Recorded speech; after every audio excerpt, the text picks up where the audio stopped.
২০১৩ সালে শাপলা চত্বরে হেফাজতের সমাবেশের উপর চালানো হত্যাযজ্ঞে কতজন শহীদ হয়েছিলেন তা এখনও অজানা। এ বিষয়ে একটি স্বাধীন তদন্ত কমিশন করার দাবি করেছেন মানবাধিকার কর্মীরা। তাদের অভিযোগ, এই বর্বরতায় মদদ ছিল দেশের বাইরের শক্তিরও। নৃশংস এই ঘটনায় আইসিটিতে মামলা হয়েছে, চলছে তদন্ত। শাপলা চত্বরের গণহত্যা নিয়ে ইকবাল ফরহাদের ধারাবাহিক প্রতিবেদনে আজ রয়েছে দ্বিতীয় পর্ব। মতিঝিলের শাপলা চত্বরে জড়ো হয়ে বিচারের দাবি তুলছেন শিক্ষার্থীরা। এক যুগ আগে এখানে সমাবেশকে কেন্দ্র করে আওয়ামী হায়নাদের হিংস্রতায় প্রাণ হারিয়েছেন শত শত মানুষ। কিন্তু সেসব মানুষের নাম পরিচয়ও গুম করে ফেলেছিল ফ্যাসিবাদী সরকার। এতদিন পরে সেই নৃশংসতার শিকারদের তালিকা করতে গিয়ে হিমশিম খাচ্ছেন উদ্যোক্তারা। যাদের ছেলে, যাদের বাবা শহীদ হয়েছে, তারা এই বিষয়ে কাউকে জানানোর সাহস পর্যন্ত করতে পারেনি।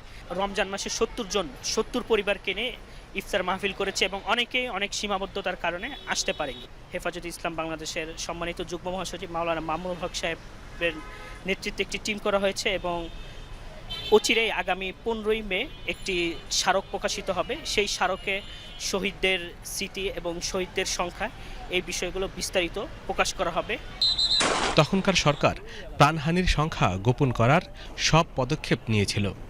লাশ গুম করার সরকারি অপচেষ্টার খবরও এখন প্রকাশ হচ্ছে।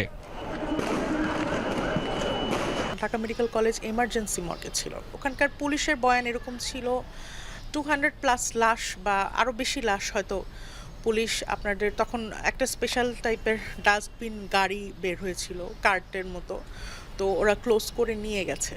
তো কয়েকটা লাশ রাখছে আর কি। ভাইয়া মনে হয় বেঁচে গেছে, কারণ ভাইয়ার ওয়ালেটে বুয়েটের আইডি কার্ডটা ছিল। সে সময় মানবাধিকার সংস্থা অধিকার নিহতের সংখ্যা ৬১ উল্লেখ করে প্রতিবেদন প্রকাশ করলে প্রতিষ্ঠানটির বিরুদ্ধেও নির্যাতনের খড়গ নেমে আসে। এই সমাবেশে যারা এসেছিল তারা অনেকেই হয়তো কোনোদিন ঢাকা আসে এবং অনেকেই ছিল শিশু কিশোর এবং অনেকের বাবা মা ছিল না, তাই ওদের কোনো আইডেন্টি ছিল না। এরা যে ফিরা যায় নাই, বাবা মা তো ক্লেম করবে না, কারণ বাবা মা তো নাই। ওই মাদ্রাসাও ক্লেম করে নাই ভয়ে। মাদ্রাসা বলছে যে আমাদের এখানে এরকম কেউ মিসিং হয় নাই, কিন্তু হয়েছিল। এবং এই সরকারের চাপে, স্থানীয় আওয়ামী লীগ এবং প্রশাসন, পুলিশ প্রশাসন, সিভিল প্রশাসনের চাপে ওই মাদ্রাসাগুলি এই সত্যকে চাপা দিয়ে রেখেছিল। তাহলে এই লাশগুলি গেল কোথায়? আমরা শুনি মাতাওয়েলে ডাম্পিং করা হয়েছে এবং আমরা শুনেছি সেখানে পরে হাড়গোড়ও পাওয়া গেছে। জুরাইন কবরস্থানে গণকবর দেওয়া হয়েছে। এখন মামলা হয়েছে আইসিটিতে। এটা একটা ভালো তদন্ত হলে এই জিনিসটা বেরিয়ে। অধিকার এখন আইসিটির তদন্তে সহযোগিতা করছে জানিয়ে এই মানবাধিকার কর্মী সরকারের প্রতি আহ্বান জানান আরও বেশি পদক্ষেপ নেয়ার। এবং আমি মনে করি এটা নট অনলি এই সরকার, এটার সাথে আমাদের পাশের যে দেশ, যারা আমাদের এখানে আধিপত্য বিস্তার করার চেষ্টা করেছে বারবার এবং তারা ওই গত রেজিমের সময় সাকসেসফুল ছিল, তাদেরও এখানে একটা ভূমিকা আছে। কারণ তারা বাংলাদেশের জঙ্গি রাষ্ট্র, বাংলা একটা মৌলবাদী রাষ্ট্র এবং সাধারণত ভারতের বিরুদ্ধে, ভারতের এস্টাবলিশমেন্টের এই আগ্রাসনের বিরুদ্ধে আমাদের দেশের যারা ধর্মীয়, ইসলাম ধর্মীয় যারা ব্যক্তিরা, তারা সবাই এটাকে পছন্দ করে না এবং তাদের বিরোধিতা করে।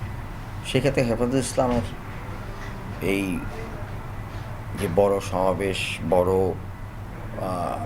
এইটাকে তারা হয়তো ভালোভাবে নেয়নি এবং এটার সাথে তাদের একটা যোগাযোগের সম্ভাবনা আছে প্রবল। বিডিআর হত্যাকাণ্ডের যেমন বিচার চলছে, পাশাপাশি যেমন একটা তদন্ত কমিশন গঠিত হয়েছিল, সেরকম একটা তদন্ত কমিশন গঠিত হলে পাশাপাশি ইনভেস্টিগেশন এবং তদন্ত কমিশনের একটা যৌথ ইয়েতে এই জিনিসটা উদ্ঘাটিত হওয়ার সম্ভাবনা আছে যে কত লোক মারা গেছে। অভিযানের নামে এমন মানবতাবিরোধী অপরাধকে অন্য সব রাষ্ট্রীয় দমনের মতো স্বাভাবিক করে তুলেছিল মিডিয়া ও সুশীল সমাজের ফ্যাসিবাদী বলয়। একটা ফ্যাসিস্টের কিন্তু বয়ান থাকে, একটা ফ্যাসিস্টের কিন্তু আদর্শ থাকে। তো সেরকমই এই হাসিনা গভর্নমেন্টের আদর্শ ছিল মুজিববাদ, যেটা হলো একদলীয় বাকশাল, আপনারা জানেন। এবং একটা ফ্যাসিস্ট সরকারের যে সমস্ত কর্মকাণ্ড দরকার, তাদেরকে সহায়তা করার দরকার। বুদ্ধিজীবী, মিডিয়া, সমস্ত কিছু তারা কিন্তু সাজিয়ে নিয়েছিল। এমন ঘৃণ্য অপরাধ যেন আর না ঘটে সেজন্য সরকার, মিডিয়া, জনপরিসর ও সুধী সমাজের কাঠামো থেকে মুজিববাদ বা ফ্যাসিবাদের চিহ্ন দূর করতে হবে বলে মত বিশিষ্টজনদের। Iqbal Farhad, BTV news, Dhaka.